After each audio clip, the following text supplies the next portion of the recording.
soberano, gentil. Então nós vamos depositando aquelas chaves, tão apreciadas por nós, nas mãos do nosso Senhor. Chave após chave. Sabe como isso é explicado na Bíblia? Efésios 3,14. Quando Paulo ora, aquela oração em Efésios, ele fala assim: que sejais fortalecidos com poder mediante o seu Espírito no homem interior, e assim habite Cristo nos vossos corações. Você quer localizar esse versículo, por favor? Abra sua Bíblia. Que sejais fortalecidos com poder mediante o seu Espírito no homem interior. Veja o verso 16. Efésios 3,16. Segundo a riqueza da sua glória, vos conceda que sejais fortalecidos com poder mediante o seu Espírito no homem interior. O homem interior é a maneira de Paulo chamar o nosso espírito. Ele usa essa expressão em 2 Coríntios 4 também. Ainda que o homem exterior se corrompa, o homem interior se renova de dia em dia. Então, de novo, verso 16, parte final. Seu espírito no homem interior. Então ele está falando da pessoa de quem? Do Espírito Santo no nosso homem interior. Agora olha o verso 17. E assim, ou então, habite Cristo nos vossos corações. Lembra que nós falamos ontem? O Espírito, o Senhor é o Espírito. Não porque ele tenha se tornado no Espírito, mas porque, colocando a expressão entre aspas, né, porque ela tem que ser cuidadosa, aquela que usamos ontem, o Espírito Santo é como que uma extensão da personalidade de Cristo. O Senhor é o Espírito. Então, quando nós somos fortalecidos com poder pelo Espírito no homem interior, Cristo habita nos nossos corações. Agora vamos parar um pouquinho nesse verso. Nós estamos falando lá das chaves dos quartinhos fechados. O que esse versículo tem para nos ensinar? A palavra habite, no texto original, é uma palavra especial. Ela é composta de uma contração de palavras lá na língua original. Literalmente, sabe o que significa? Fixar uma residência profunda. O prefixo dessa palavra é um prefixo de reforço, que fala de para dentro ou de para baixo. Literalmente traduzindo essa palavrinha habite, na língua original, katoikeu, significa morar para dentro ou morar para o fundo. Seria a tradução literal. Você vê como é linda essa palavra? Qual é o ministério do Espírito Santo nas nossas vidas? Que Cristo more para dentro. Que Cristo more para o fundo. Essa é a palavra usada aí. Assim habite Cristo. Em outras palavras, ele encha os vossos corações. Mas o que é necessário para isso acontecer? Que na nossa comunhão com Deus, no Espírito, nós vamos colocando cada uma das chaves nas mãos do nosso Senhor. Para que então Ele vá abrindo junto conosco. Irmãos, existem alguns quartos que nós temos muita vergonha deles. E alguns talvez não temos nem coragem de abrir. O que nosso Senhor faz? Ele coloca a sua bendita mão sobre a nossa mão, para que nós juntos, a sua mão sobre a nossa, nós possamos girar essa chave. Muitas vezes vai significar dor para nós, porque nós somos idólatras por natureza. Então, quando nós girarmos essa chave com a ajuda do Senhor, então o Senhor vai nos revelar o que significa: conhecereis a verdade, e a verdade vos libertará. Se o Filho vos libertar, verdadeiramente sereis livres. Irmãos, esse é o assunto da oração de Paulo aqui em Efésios. Sejais fortalecidos com poder pelo seu Espírito no homem interior, para que Cristo encha, para que Cristo more para o fundo, more para dentro dos vossos corações. Não é uma incoerência de termos. Paulo não está aqui sendo insano teologicamente. Se Cristo já habita em nós, por que Paulo vai orar para Cristo habitar em nós? Não parece estranha essa oração? E assim habite Cristo. Ora, Cristo já habita, nós poderíamos dizer. Por que Paulo ora para Cristo habitar onde Cristo já habita? Então compreendo o que ele está dizendo.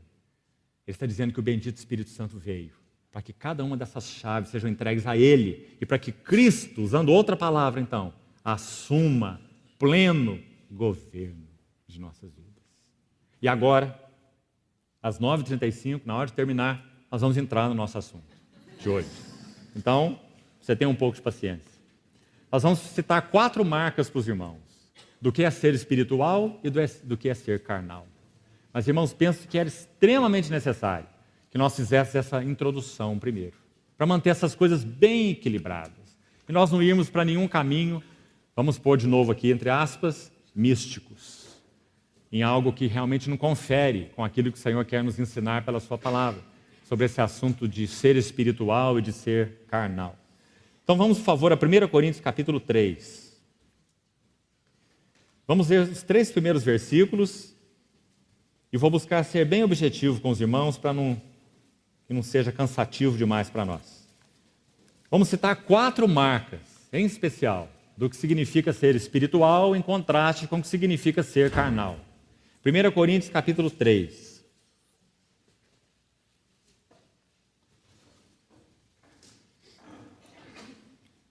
Versículo 1.